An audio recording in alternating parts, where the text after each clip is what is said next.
Her kommer en super vigtig øvelse, som kan hjælpe din hofte til at åbne sig op og genskabe naturlig funktion, så din hofte kan få det bedre, men også din knæ og din lænderyg, de led, der sidder tæt på her, det vil åbne sig, og den her naturlige funktion vil genskabe sig her, så alt resten falder på plads.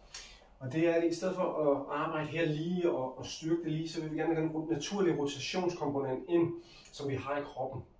Så det vi gør, det er, at jeg stiller mig her, cirka hoftebreddes afstand, stiller foden tilbage her, så jeg ikke står tæt inden og kæmper med at holde balancen her for smalt.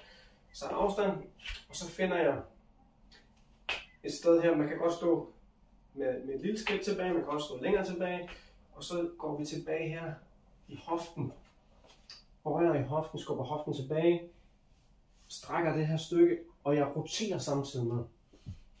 Det kan jeg gøre i forskellige udgangsvinkler her, og så går jeg ned her, i stedet for at gå lige ned her og arbejde i ryggen. Så drejer jeg og arbejder i hofteleddet her. I stedet for her, der får vi ikke det samme. Vi vil gerne have trukket de her fibre fra hinanden, så det strækker, åbner sig op, og rotationen genskabes stille og roligt. Så her kan jeg mærke, at det åbner sig op. Her. Det ser sådan her ud fra den anden side.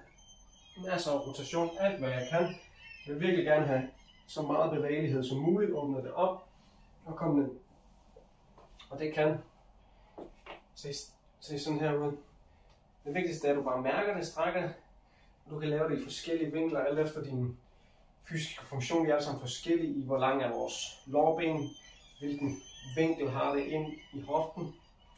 Så der må du arbejde ind i det også, efter din idræt eller din hverdag, din aktivitet på arbejde, så vil du have nogle begrænsninger, alt efter den måde, du bruger kroppen på. Så led efter det og åbne det op her, stille og roligt, få det mobiliseret og få omformet og transformeret de celler, der sidder her på ydersiden. Ja. Så masse rotation ind, og så led efter det. Måske kan du næsten trække dig mere ind og åbne det her, i stedet for at komme her. Så virkelig rotere og rotere, tænk på at rotere mere og mere, og komme ned, måske så dybt som muligt. Gå til knæet, gå til her, led efter, hvor er det, at du finder det bedste stræk derinde. Og så arbejde. Variationer er også godt, så du kan arbejde med det i forskellige udgaver her. Det vigtigste er at få det gjort over tid, så kroppen har tid til at omforme sig og genskabe sig, omdanne sig og tilpasse sig den her nye udfordring i bevægelse, som du måske ikke har brugt i de sidste 5 år, måske de sidste 50 år.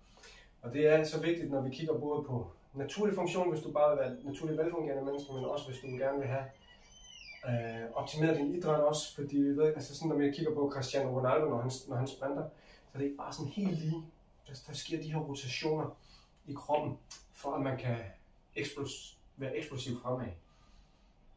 Ja, så prøv den her øvelse af. God fornøjelse.